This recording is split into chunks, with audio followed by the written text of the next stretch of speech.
एक शख्स ने कैद आज़म मोहम्मद अली जिन्नाह का जनाजा पढ़ने से इनकार कर दिया था, लेकिन क्यों? इसकी वजह हम आपको बताते हैं, लेकिन इससे पहले कुछ और जानना जरूरी है। ये मुल्क बना था इस्लाम के नाम पर, ऐसा मुल्क जहां इस्लाम का राज हो। 1947 में जब ये मुल्क बना तो यहाँ पर मुसलमानों के साथ साथ गैर मुस्लिम अकलियतें भी आबाद हुई। उन्हीं में से एक अकलियत थी कादियानियत। उन्हीं में से एक था ज़फ़रुल्लाह कादियानी, जिसको कैद आज़म मोहम्मद अली जिन्नाह रहमतुल्लाह अलैह ने खुद पाकिस्तान का पहला वज़ीर ख़ारजा बनाया था। और उसी से मौलाना मोहम्मद इसहाक हज़ारवी साहब ने जब ये सवाल किया कि ज़फ़रुल्लाह आपने कैद आज़म मोहम्मद अली जिन्नाह का जनाजा क्यों नहीं पढ़ा, पहले तो उसके माथे पे शिकने नमूदार हुई।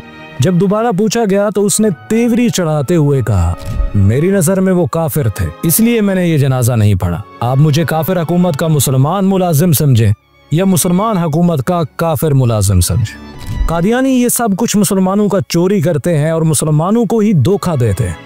वो कादियानी जो हमें मुसलमान नहीं समझते, जिनका ना तो कोई अपना दीन है और ना ही कोई किताब है और ना ही कोई अपनी नमाज है और ना कोई इबादतगाह है।